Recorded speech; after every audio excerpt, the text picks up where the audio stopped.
बिस्मिल्लाहिर्रहमानिर्रहीम। अस्सलाम वालेकुम नादरीन, मेरा नाम आसिफ मकबूल है और मैं आपको अपनी चैनल में खैर मकदम करता हूँ।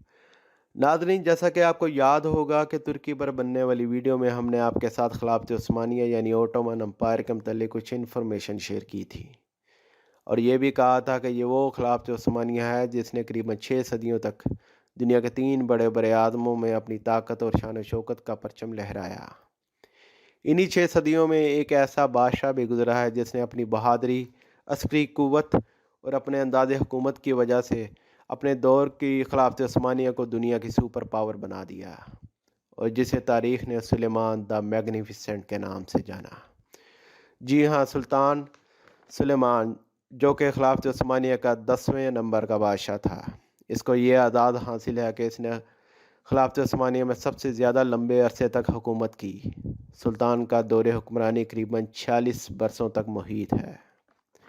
सुल्तान का दौर खिलाफत उस्मानिया और तुर्की की तारीख़ का एक सुनहरी दौर समझा जाता है, जिसका अंदाज़ा इस बात से लगाया जा सकता है कि सुल्तान के अपने दुश्मन और उसके हरीफों ने उसे मैग्निफिसेंट यानी अजीम तुर्क और कानूनी यानी इंसाफ पसंद जैसे अलकाबात से नवाजा। सुल्तान शमाल मशरक़ी तुर्की के शहर ट्रैबज़ोन में पैदा हुआ।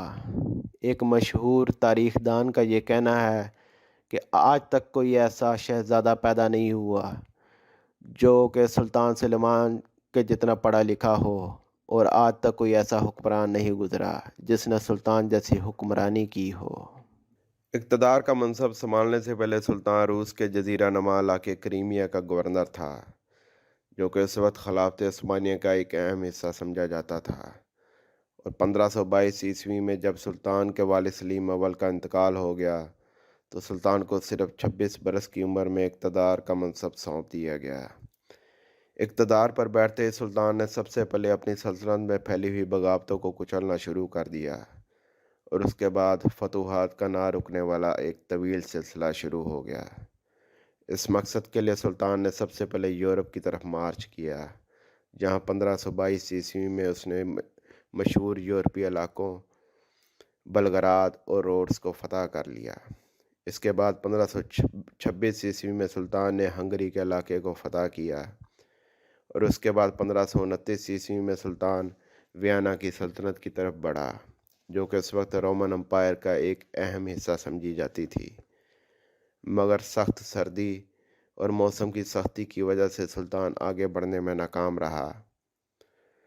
कहा जाता है कि सुल्तान को विरसे में अपने वालिद की तरफ से करीबन 6.5 मिलियन स्क्वायर किलोमीटर का इलाका मिला, जो कि उसने अपनी फतूहात के ज़रिए 14.9 मिलियन स्क्वायर किलोमीटर तक इसे बढ़ा दिया। इन तमाम फतूहात में सबसे अहम और काबिल ज़िक्र फ़तह मगरबी यूनान के साहली शहर परवेज़ा की है, जो कि परवेज़ा की बहरी जंग की वजह से मशहूर है। ये बहरी जंग 1538 ईस्वी में लड़ी गई। इसमें खिलाफत उस्मानिया के करीबन 122 बहरी जहाज़ों और 20,000 फ़ौजों ने हिस्सा लिया, जबकि मुकाबले में सलीबियों के 600 बहरी जहाज़ और 60,000 फ़ौजी शामिल थे। मगर इसके बावजूद खिलाफत उस्मानिया ने सलीबियों को इब्रतनाक शिकस्त से दोचार किया। सुल्तान की इस बहरी फ़ौज को उस वक्त सुल्तान के बहादुर और मशहूर जर्नैल बारबरोसा हैरुद्दीन पाशा लीड कर रहा था, जिसको अपनी बहादुरी और जुर्रत की वजह से लाइन ऑफ मेडिटेरेनियन सी यानी बहीरा रूम का शेर कहा जाता था। कहा जाता है कि यह उस वक्त इंसानी तारीख की लड़ी जाने वाली सबसे बड़ी बहरी जंग थी। 1555 ईस्वी में बगदाद की फतह के बाद सुल्तान की सल्तनत जबरे अल्टर से लेकर पर्शियन गल्फ़ तक फैल चुकी थी। यानी यह सल्तनत करीबन 3 बड़े आदमों एशिया, यूरोप और अफ्रीका पर मुश्तमिल थी। सुल्तान ने अपनी आखिरी जंगी मुहिम भी हंगरी की तरफ रवाना की, जहां सुल्तान करीबन 72 बरस की उम्र में 1566 ईस्वी में इंतकाल कर गया। कहा जाता है कि हंगरी के इलाके ज़ीगेटवर का किला फतह करने के दौरान सुल्तान ने गुस्से और इज़्तिराब के साथ किले की तरफ देखा और ये कहा कि ये कमबख्त किला अब तक फतह क्यों नहीं हो सका, और ये सुल्तान की ज़िंदगी के आखिरी अल्फाज साबित हुए। सुल्तान को उसी मस्जिद के साथ दफन कर दिया गया جہاں سلطان کی تاج پوشی ہوئی تھی۔ قیاس کیا جاتا ہے کہ سلطان نے اپنی دور حکومت کا قریباً 10.5 سال گھوڑے کی پشت پر یعنی مہم جوئی میں گزارے، اور اس دوران سلطان نے بذات خود 13 بڑی جنگی مہمات میں خود حصہ لیا۔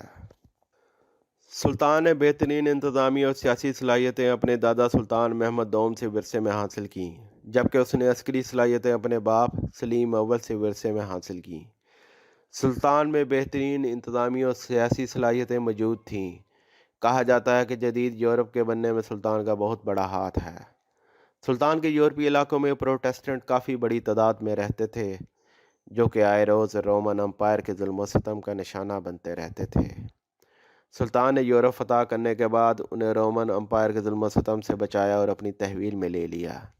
ایک مشہور تاریخ دان کا کہنا ہے کہ آج دنیا میں جتنے بھی پروٹیسٹنٹ موجود ہیں انہیں سلطان کا شکر گزار ہونا چاہیے۔ سلطان نے جب بلگراد کو فتح کیا تو وہاں شہر میں بہت بڑے بڑے چرچ موجود تھے۔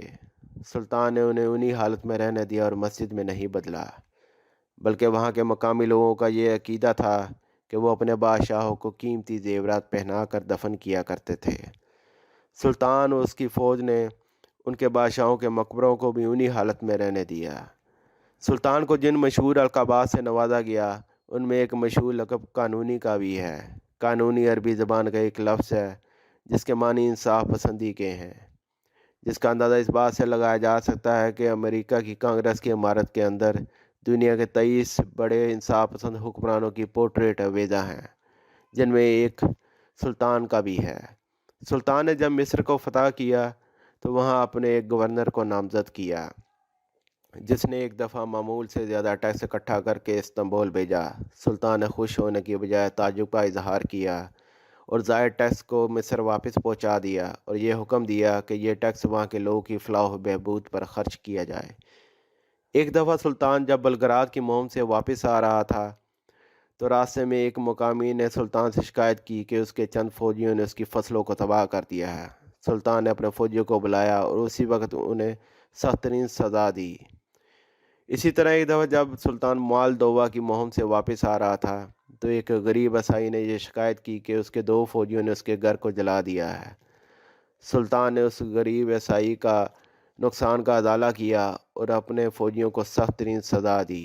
یہ تمام واقعات یورپ کی تاریخ کی کتابوں میں ملتے ہیں، جو اس بات کا ثبوت ہے کہ سلطان کتنا بڑا قانونی یعنی انصاف پسند حکمران تھا۔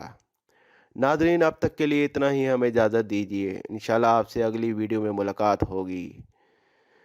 ہمارے چینل کو لائک اور سبسکرائب کرنا مت بھولیے گا۔ اللہ حافظ۔